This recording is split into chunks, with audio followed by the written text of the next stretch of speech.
Looking back across the history of domains like science, history, politics and art, I suspect that few other ideas have done as much to influence the course of human thought and feeling as the idea of God.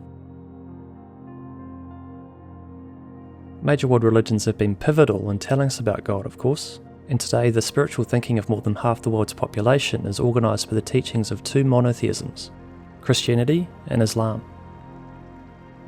According to these two religions, the physical universe is a creation of a unique divine being. Unfortunately, we live our lives within it afflicted by a spiritual corruption called sin, and this imperils us in the eyes of God and leaves us deserving of punishment. God made it clear that we have duties towards belief in His existence and complete devotion to Him through worship. If we satisfy God's spiritual and moral expectations, there is a chance that we will be eternally rewarded for it when we die. If we should fail, however, then we will be severely punished for all eternity. This religious story of life is widely known, but its familiarity disguises a particular fact, and that is that God is a truly ancient idea that can be traced back in some shape or form to our earliest, humblest beginnings.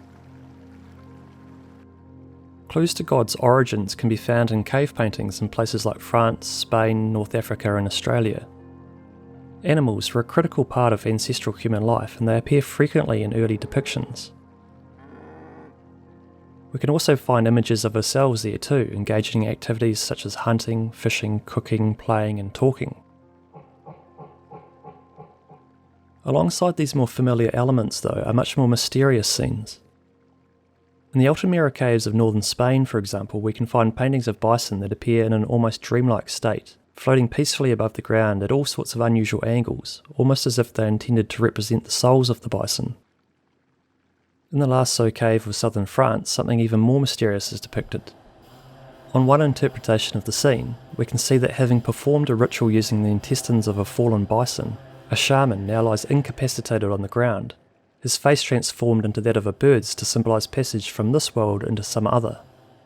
Cut loose from the physical world, he now experiences a different plane of existence altogether. He's also pretty clearly very excited about it.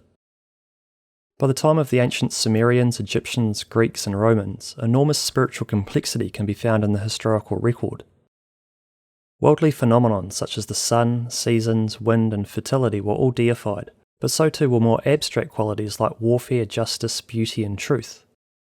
While the gods deeply resembled human beings, for example they were imagined being born and suckled, falling in love, eating, drinking, betting and feuding, at their pinnacle they represented unthinkable power, and they exercised complete dominion over their respective domains. Getting on the good side of these powerful beings was one of the principal objectives that people set for themselves in life.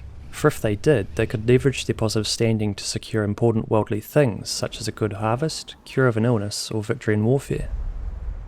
The problem was that their humanity introduced all manner of absurdities. For example, the ancient Greeks even had stories about Zeus transforming himself into a range of different animals in order to have sex with women. The arrival of monotheism did little to resolve the absurdification of divinity. In the scriptural records of Judaism, Christianity and Islam, God is portrayed as a forgiving, kind, wise and just being, but also capricious, petty, cruel and preoccupied with his own worship. The recurring problem that we face is that our attempts at making sense of the world spiritually repeatedly fail to do justice to what a divine being would be, were such a being to exist and truly be divine. Happily, there is nothing about the idea of God that requires us to think about it in religious terms. Ultimately, God is best looked at as a philosophical concept, not a religious one, and there I would add that the story of God is far from over. I think it's imperative that we collectively look beyond the archaic spiritual models that we've widely become stuck on, and explore alternative ways of thinking. The idea of God is ancient, but it is also adjustable. To that end, I would encourage us to seek a vision of the divine not rooted in superstition or fear or desire for worship, but love and autonomy. Our efforts to date capture only the thinnest slice of possibilities for what God might be, but also, unfortunately, some of the worst. We are free to choose a different way of thinking about God, and it may be that in doing so, that we're able to find a new vision of what we are in the midst of that too.